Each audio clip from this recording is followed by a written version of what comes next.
Одоогоос 6 жилийн өмнө буюу 2018 оны 5 сарын 15-ны өдөр Швед улсын Örebro хотоос цагдаагийн байгууллагт нэгэн дуудлага ирдэг. Энэхүү дуудлагаар 3 хүүхдийн маань ээж салсан эхнэр болох Лена Вестрем маань ор сураггүй алга болчлоо гэдэг дуудлагыг нэг залуу өгдөг. Тухайн өдөр салсан нөхөр нь 2 хүүхдэд дагуулад өөрийн хамгийн ууган хүү болон салсан эхнэр дээрээ очиж хүүгийнхаа төрсөн өдрийг тэмдэглэхээр очсон байдаг. Гэвч гэрт нь очиход гэрийнх нь хаалга онгорхоо хамгийн бага хүүхэд нь дээд давхартаа унтаж байдаг бөгөөд Ленагийн хамгийн бага хүүдээ төрсөн өдөрт нь зориулж бэлдэж байсан бэлэг сэлт нь тэр чигээрээ ширээн дээр нь үлдсэн байдалтай олддог. Лена Вестрем гэдэг эмэгтэй нь 1974 онд Өмнөд Солонгос улсаас нэг настайдаа Швед улсад үрчлэгдэж ирж байсан эмэгтэй. Лена Вестрем нь нэлээд нийтч бас илдэг болохоор нэлээд олон найз нөхөд танилын хүрээлэл өндөртэй бас тэр Örebro гэдэг дүүрэгтээ дөрвөж ирсэн цагаачтад туслах ажил хийдэг байсан. Ингээд цагдаагийн байгууллагаас нэн төрөнд Ленагийн ойр дотны хүмүүс рүү холбогдож лавлж асуудаг. Ленаг үзсэн үү, харсан уу, бас түүнтэй холбогдсон уу гэж асуудаг. Цагдаагийн байгууллагаас нэн төрөнд Ленагийн ажлын байдлыг залгаж асуудаг. Бас мөн ойр дотныхонтой холбогдож Ленатай холбоо барьсан уу, Ленатай уулзсан уу гэдэг асуултуудыг асуухад өмнөх шинжил холбоотой байсан. Өнөөдөр бол ямар ч холбоогүй гэсэн мэдүүлэлүүдийг бүгд өгдөг. Ингээд цагдаагийн байгууллага Лена Вестрем нь өөрөө сайн дураараа алга болоогүй юм байна.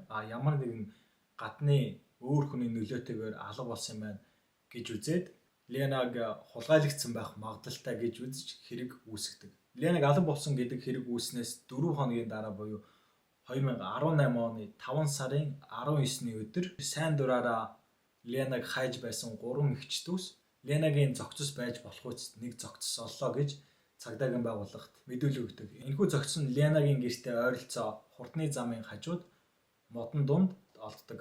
Цагдаагийн байгууллагаас тухайн зохицсон дээр очиж дүн шинжилгээ хийж үзэхэд энэхүү зохицос нь Лена Вестремийн зохицос мөн болох нь тодорхой болдог.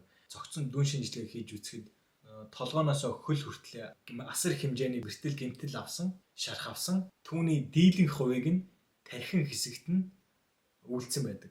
Цагдаагийн байгууллагаас нийт 17 удаагийн гадны биетэй тархин хэсэгт нь халдсан байх магадaltaй гэдэг дүн шинжилгээ гаргаж өгдөг. Ингээд анх хулгайн хэрэг гэж бүртгэгдсэн хэрэг маань харин энэхүү зохицос олдсноор хүн амны хэрэг болж илүү хүнд гэмт хэрэг болж шалгагдаж эхэлдэг. Ингээд шууд хүн амны гэмт хэрэг гэж шалгагдаж эхлэхэд хамгийн түрүүнд салсан нөхөр нь буюу хамгийн анх дуудлага өгсөн залуу шууд сэжиглэгдэж цагдаагийн байгууллагт дуудагдаж мэдүүлэг өгдөг. Мэдүүлэг өгөхөд нэн түрүүнд энэ залуу энэхүү гэмт хэрэгтэй хамааралгүй байна гэдгийг цагдаагийн байгууллагаас олж илрүүлдэг. Гэтэл цагдаагийн байгууллагт энэхүү залуу маш сонирхолтой бас нэг өөр мэдүүлэг өгдөг нь амь насаа алдсан салсан эхнэр Лена Вестрем нь сүүлийн хэдэн жилүүдэд өөр нэг залуутай янаг амаргийн холбоотой байсан. Тэрнтэйгээ бас тийм ч сайнгүй харьцаатай байсан гэдэг мэдүүлгийг цагдаад өгдөг.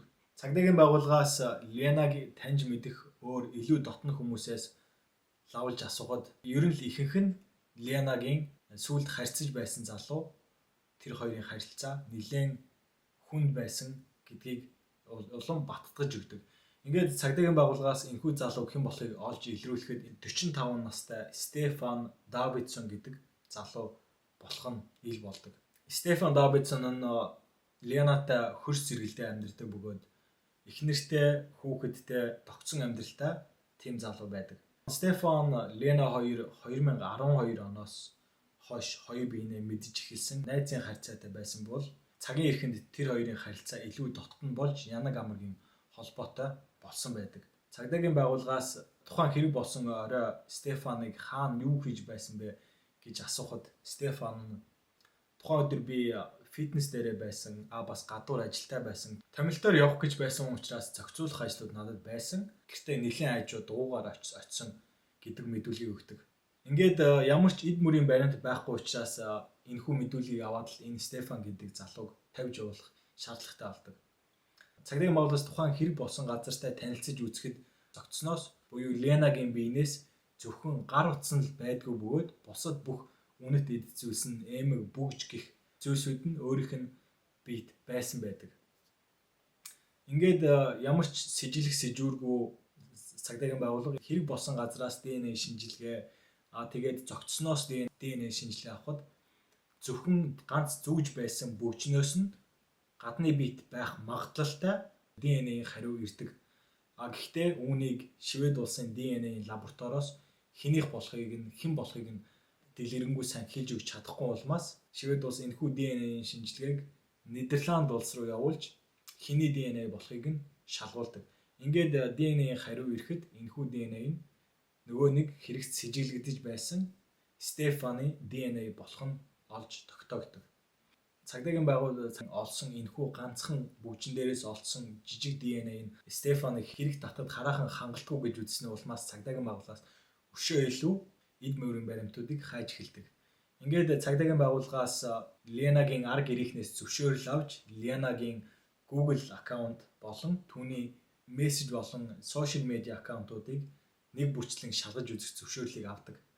Ингэснээр Ленагийн хинтээ юу бичдэг байсан мөн тэрнээс гадна Стефантай яг ямар харьцаатай байсан, тэр хоёрын голд юу бичигдэж байсан гэдгийг нэг бүрчлэн шалгаж олж илрүүлж чаддаг. Энэ хоёрын биш байсан мессежүүдийг шалгаж үзэж эхлэхэд хоёр биенээ маш ихээр дарамталдаг, хоёр биенээ маш ихээр сүрдүүлдэг тийм чатууд бичдэг байсныг цагдаагийн байгууллага олж илрүүлдэг.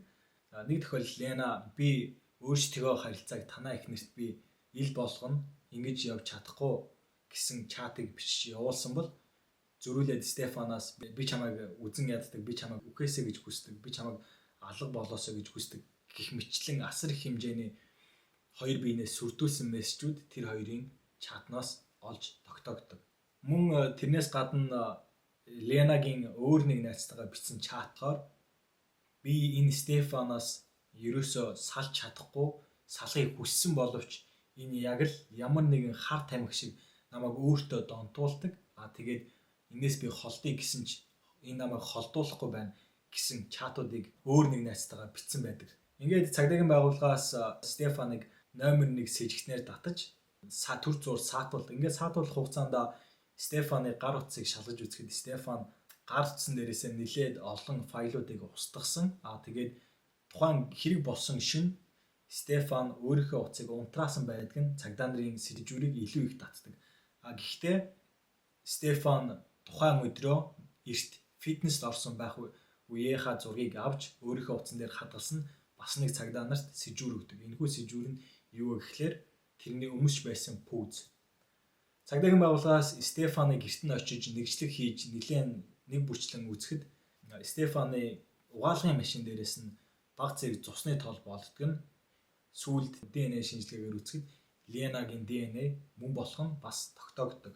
Цагдаагийн байгууллагаас Стефаны тухайн хэрэг болсон өдөр өмсөж байсан пүүзийг мөн адил маш дэлгэрэнгүй шинжилгээ хийж үзэхэд гутлынхаа дотор хил дотроос асар бага хэмжээний өөр нэг хүний ДНХ олддог нь амнаас алдсан Ленагийн ДНХ болох нь бас олж тогтоогддог. Цагдаагийн байгууллагаас Стефаныг шалгаж байх хугацаанд Стефаныг Лена нь 2 ч удаа цагдаад гомдол гаргаж хэрэгт буруутгаж байсныг цагдаагийн байгууллага бас олж мэддэг. Тэр нь юу вэ гэхээр эхнийх нь удаа Стефаныг Лена өөрийнх нь биед халтсан гэдэг үндслээр нэг удаа цагдаад өгсөн. Хоёр дахь удаага Стефаныг биед нь хүч хэрэгэлсэн гэж 2 удаа цагдаад мэдгдсэн байдаг. Гэхдээ энэ хоёр нь эд мөрийн баримт байхгүй гэдэг үндслээр цагдаагийн байгууллагаас хэргийг нь хаасан байдаг.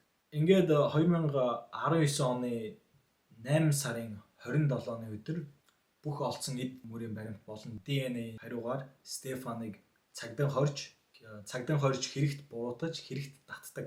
Ингээд хэрэгт татаад шүүх хурал болоход Стефаны хүмүүсийг гайхшруулж байсан нэг үйлдэл нь шүүх хурал болох явцад инээсэн, мишээсэн, хүмүүсийг даапаалсан, цагдааг даапаалсан, шүүгчийг даапаалсан байдалтай ярьж байгаа, харьцаж байгаа занаа хүмүүсийн маш их игдүүслийг хүргэсэн. Тэрнээс гадна Стефан нь энэхүү пүүзэн дээрээс олдсон цусны ДНХ, угаалгын машин дээрээс олдсон ДНХ мөн бүгжин дээрээс нь олдсон ДНА энэ бүх ДНА-д нь Ленаг алга болохоос 3 хоногийн өмнө буюу 2018 оны 5 сарын 11-ний өдөр тэр хоёр Стефаны гэрт уулзсан. Ингээд уулзахдаа энэ хоёр баг зэрэг муудалцсан. Тэгээд муудалцаад гар зөрүүлэхдээ Стефан болон Лена хоёрын цус тэр хоёрын ДНА хоёр биенийхээ хувцас болон бие дээр нь хүрсэн байх магадaltaй гэдэг хариуг Стефан шүүхт хэлдэг. Ингээд шүүхийн байгууллагаас энэхүү хэрэгт хангалттай эд мөрийн баримт яг энэ Стефаныг гих бүр бариад авах барьцтай эд мөрийн баримт байхгүй гэдэг үндслээр Стефаныг хэрэгээс цагаатгадаг. Ингээд прокурорын газраас энэхүү шүүхийн шийдвэртээ санал нийцэхгүй байна гэж үзээд энэхүү хэргийг дахиж дав заалтахаар болдог. Энэ удаад харин прокурорын газраас Ленагийн утаснаас өшөө илүү хэрэгт тус болох зургуудыг болон чатуудыг олсон байдаг. Энэхүү зургнууд дээр Ленагийн өдөр тутамд авдаг байсан зургнууд нь тус болдог бөгөөд энэхүү зургнууд дээрээ Лена өөрийнхөө тухайн үед амь насаа алдахдаа зүүж байсан Стефаны ДНА олдсон бүгж нь өөрийнх нь өдөр тутамдаа зүүдэг байсан ерөөсөө гарнаасаа салгадгүй бүгж болох нь зурнуудаар тодорхой болдог. 5 сарын 11-нд Стефантай уулзаж Стефаны хэлж байгаагаар тэр бүгжин дээр ДНА нь хүрсэн байх магадaltaй гэж үзснээс хойш 12-ны өдөр Лена төрсөн өдөр дээр очисон бас өөр зураг авахдаа тэр зурган дээр галтгоонд аяг тав угааж байгаа, хувц угааж байгаа гэдэг ер нь өдөр тутмынхаа бүх зургуудыг авч нэг бүрчлэн тавьж чадсан. Прокуроруудад илүү энэ хэрэг дээр Стефаныг ялалж чадна гэдэг итгэл найдварыг өгж чаддаг.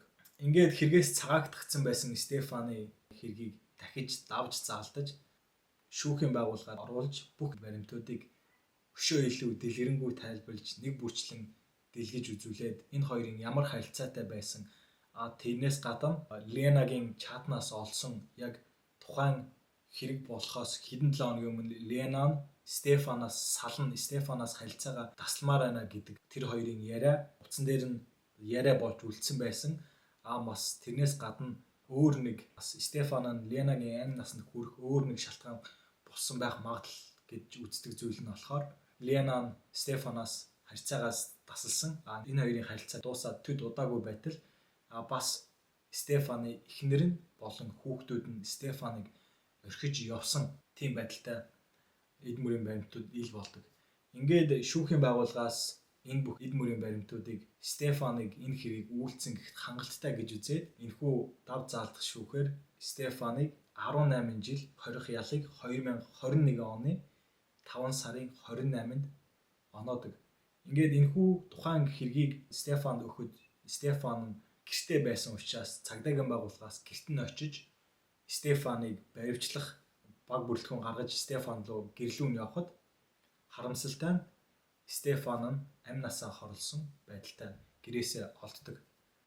Ингээд Стефан нь амь насаа өгөөтгсөн байдалтай олдсноор энэхүү хэрэг ингээд дуустдаг. Энэ бол болсон явдал байлаа. Энэ бүртэл үзсэн баярлалаа guys. Алдаа оноо сайжруулах зүйл юу вэ? Comment хэсэгт бичээрэй.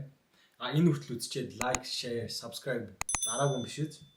Тэгвэл заавал subscribe дарж дэмжээрэй guys. Үзсэн баярлалаа. Peace out.